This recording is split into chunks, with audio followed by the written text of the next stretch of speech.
আজকের রেসিপি ফুলকপির কষা। তো ফুলকপিটাকে নুন দিয়ে ভালো করে ধুয়ে নিয়েছি। এবার এটাকে হলুদ আর নুন দিয়ে সিদ্ধ করে নেব। তো এটা সিদ্ধ হয়ে গেছে, এবার এটাকে তুলে নিলাম। এরপর কড়াইতে সাদা তেল দিয়ে দিলাম আর এই ফুলকপিটাকে কিছুক্ষণ ভেজে নেব। আর হ্যাঁ, বেশি নাড়াচাড়া করব না, সাবধানে নাড়াচাড়া করব, না হলে এটা ভেঙে যাবে। কপিটা হালকা ভাজা হয়ে গেছে, এবার এটাকে তুলে নেব। এরপর কড়াইতে আরেকটু তেল দিয়ে দিলাম আর এখানে শুকনো লঙ্কা দিলাম আর কিছুটা পেঁয়াজ কুচি। তো পেঁয়াজটা হালকা নেড়েচেড়ে ভেজে নেব। আর হ্যাঁ, ভিডিওটা কে কোথা থেকে দেখছো অবশ্যই কমেন্টে বলবে।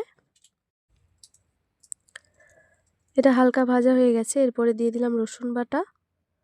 রসুন বাটা দিয়ে খানিকক্ষণ নেড়েচেড়ে নিয়ে নেব। এরপরে দিয়ে দিলাম আদা বাটা।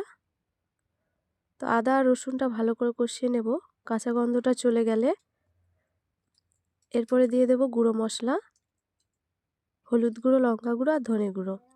আর এখানে গোটা জিরা আমি বেটে নিয়েছিলাম, তো সেইটা দিয়ে তো মশলাটা ভালো করে কষিয়ে নেব। এরপরে দিয়ে দিলাম কাঁচা লঙ্কা কুচি। এরপরে মশলা ধোয়া জলটা দিয়ে এটাকে কিছুক্ষণ কষাতে দেব।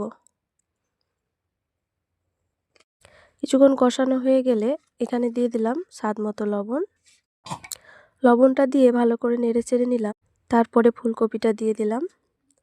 তো এরপরে সাবধানে নাড়াচাড়া করতে হবে। তো হালকা করে ভালো করে এটাকে মিশিয়ে নেব মশলার সঙ্গে।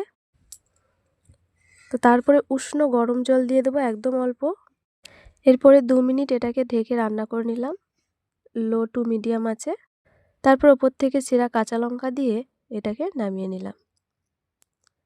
তো রেসিপিটি কেমন লাগলো অবশ্যই কমেন্টে জানাবে। আর চ্যানেলে নতুন হয়ে থাকলে চ্যানেলটি সাবস্ক্রাইব করবেন। আর হ্যাঁ, ভিডিওটি ভালো লাগলে এটি শেয়ার করবেন।